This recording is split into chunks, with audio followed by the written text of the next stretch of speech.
नमस्कार दोस्तों, आज हम हिंदी साहित्य के इतिहास में भक्ति काल के बारे में जानेंगे और उसके बारे में कुछ क्वेश्चन को पढ़ेंगे जो आपके विगत परीक्षाओं में पूछे गए प्रश्नों पर आधारित हैं। तो सबसे पहला क्वेश्चन है कि समग्र भक्तिकालीन काव्य पर कौन सी विशेषता लागू होती है। अवतार में विश्वास, बी जात प्रथा का निषेध, सी अहंकार का त्याग या डी ईश्वरीय लीला गायन। तो आपका ऑप्शन सी सही होता है, अहंकार का त्याग। भक्तिकालीन कवियों ने ब्रह्मा प्राप्ति में अहंकार को बाधक माना है, इसलिए उन्होंने सर्वप्रथम अहंकार के त्याग पर बल दिया है, अतः समग्र भक्तिकालीन काव्य पर अहंकार का त्याग की विशेषता लागू होती है। देखिए, आपके दिल्ली केंद्रीय विद्यालय पीजीटी परीक्षा 2015 में ये क्वेश्चन पूछा गया है। आपका क्वेश्चन 2, ब्रह्म संप्रदाय के संस्थापक कौन थे।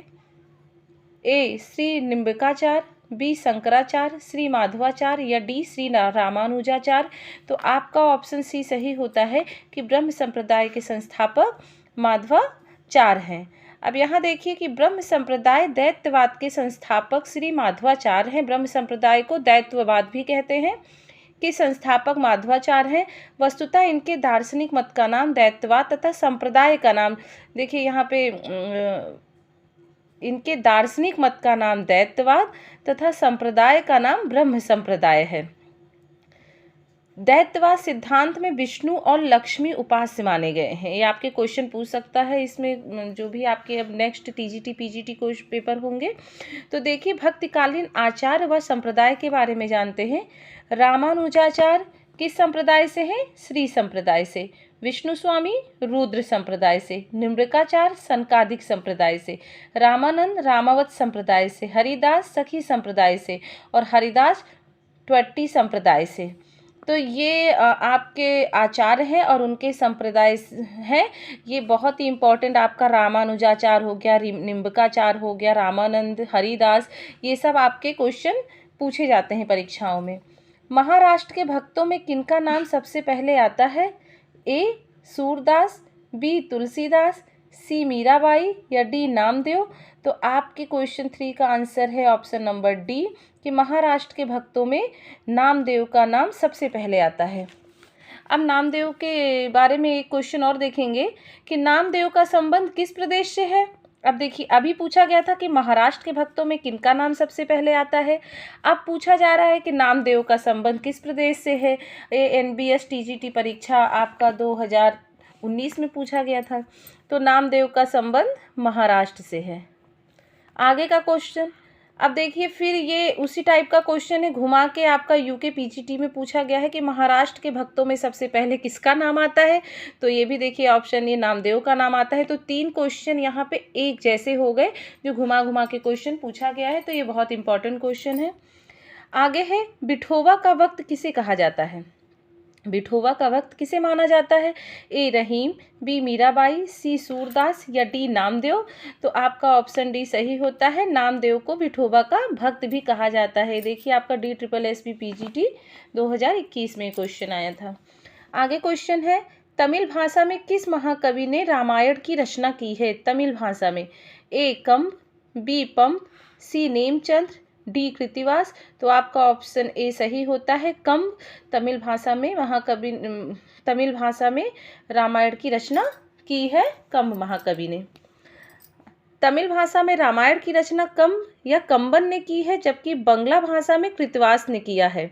तमिल भाषा में कंब ने किया है और बंगला भाषा में कृतिवास ने किया है। ये क्वेश्चन पूछे जाते हैं।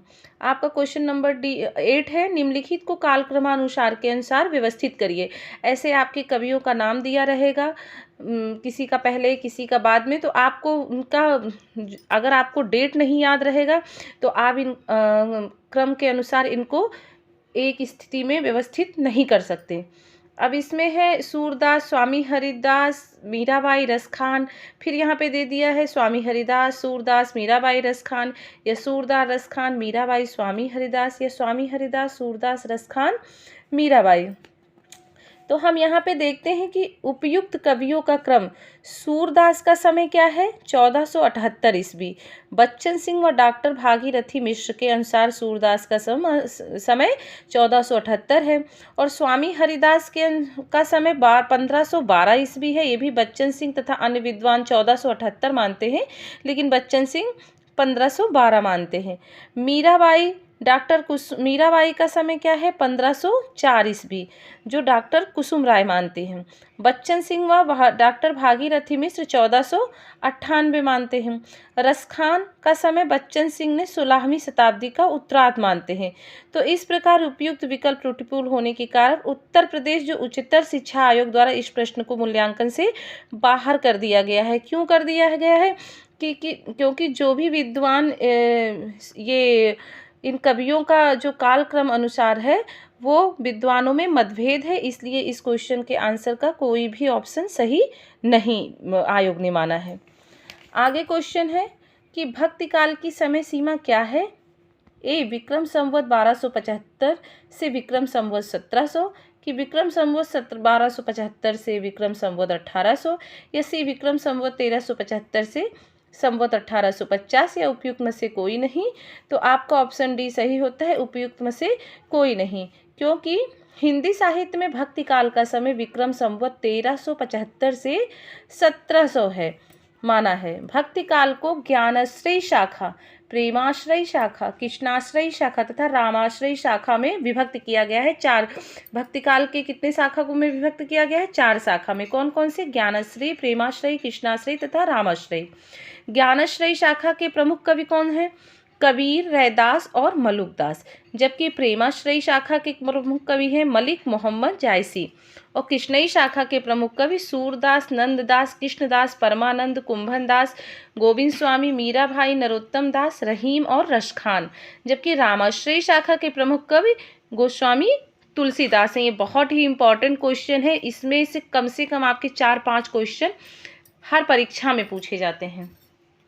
आपका आगे का क्वेश्चन, संवत 1375 से 1700 तक के साहित्य में कौन सी भावधारा परिलक्षित होती है? श्रृंगारिता, वीरता, रीति या भक्ति? तो आपका ऑप्शन डी सही होता है, भक्ति। 1375 से 1700 तक के साहित्य में भक्ति काल को माना गया है। अब इनमें से अकबरी दरबार के नवरत्नों में शामिल कवि थे रसखान, कुंभन, रहीम या तुलसीदास? तो आपका ऑप्शन सही होता है कि अकबरी दरबारी के नवरत्नों में से रहीम हैं। अब यहाँ रहीम मुगल सम्राट अकबर के दरबारी नवरत्नों में शामिल थे। अब देखते हैं कि अकबर के नवरत्न कितने थे? 9 रत्न थे। कौन कौन से? मुल्ला दो प्याजा, अबुल फजल, फैजी, तानसेन, बीरबल, टोडरमल, राजा मानसिंह, अब्दुल रहीम खान ए खाना और हकीम हुकाम। तो ये अकबर के 9 रत्नों में से ये 9 रत्न हैं। इसमें से क्वेश्चन आज जैसे पूछ लिया गया, अकबरी के दरबार के 9 रत्नों में से शामिल थे, तो रहीम पूछ लिया गया। रहीम की जगह आपका मुल्ला दो प्याजा हो सकता है, अबुल फजल हो सकता है। तो इस क्वेश्चन को बहुत ही डीपली याद करिए। अब देखते हैं कि अकबर के दरबारी कवि के बारे में जानते हैं कि अकबर के दरबारी कवि थे कौन कौन? रहीम। रहीम ने क्या लिखा है? देखिए यहाँ से कितने क्वेश्चन आपके बन रहे हैं। अकबर के दरबारी कवि में रहीम ने कौन कौन से रचनाएं की हैं? बरियो नाई का भेद, नगर शोभा, मदनाष्टक, खेट कौतुकम, दोहावली अथवा सतसई, ये रहीम की रचना है। इम्पॉर्टेंट क्वेश्चन है ये सब। अब देखिए, नरहरि बंदीजन, रुक्मणी मंगल, कवित्तनीत, छप्पे नीत, ये नरहरि बंदीजन ने किया है। अब गंग ने क्या किया है? चंद छंद वर्णन की महिमा कवि गंग ने किया है। अब वीरबल ने क्या किया? स्फुट रचनाएं किसने लिखी हैं? वीरबल ने। टोडरमल ने भी स्फुट रचनाएं लिखी हैं, और मनोहर कवि ने शत प्रश्नोत्तरी लिखी हैं। अब देखिए, इसमें से आपके 4-5 क्वेश्चन बन गए हैं कि अकबर के दरबारी कवि कौन कौन थे। ये हो गया, हमने 9 रत्न पढ़ा। अब इन कवियों ने कौन सी रचनाएं की हैं इसके बारे में हम यहाँ पे जाने। अब आगे पढ़ते हैं कि भक्ति के स्रोत को दक्षिण से उत्तर भारत में प्रसारित होने के सिद्धांत का समर्थन करने वाले विद्वान हैं। ए ग्रियर्सन, हजारी प्रसाद द्विवेदी, सी आचार्य रामचंद्र शुक्ल, डी जयशंकर प्रसाद। तो आपका ऑप्शन सी सही होता है कि भक्ति के स्रोत को दक्षिण से उत्तर भारत में प्रसारित होने के सिद्धांत का समर्थन, दक्षिण से उत्तर भारत में प्रसारित होने के सिद्धांत का समर्थन आचार्य रामचंद्र शुक्ल ने किया है।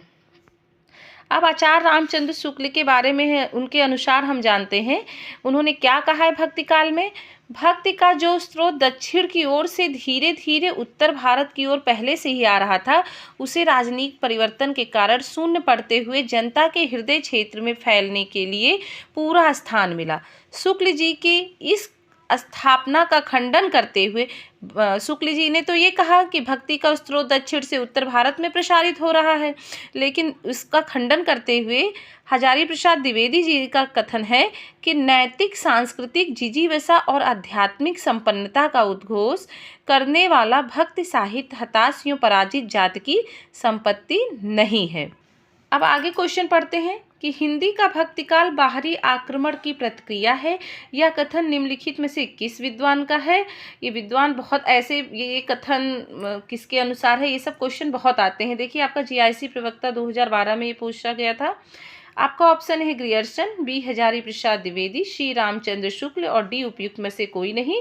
तो हिंदी का भक्तिकाल बाहरी आक्रमण की प्रतिक्रिया है, यह कथन रामचंद्र शुक्ल के द्वारा कहा गया है।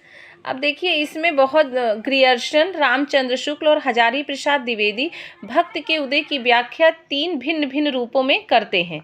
ग्रियर्सन के लिए वह एक बाह्य प्रभाव है, जबकि रामचंद्र शुक्ल के लिए वह बाहरी आक्रमण की प्रतिक्रिया है और हजारी प्रसाद द्विवेदी उसे महज भारतीय परंपरा का अपना स्वतः स्फूर्त विकास मानते हैं।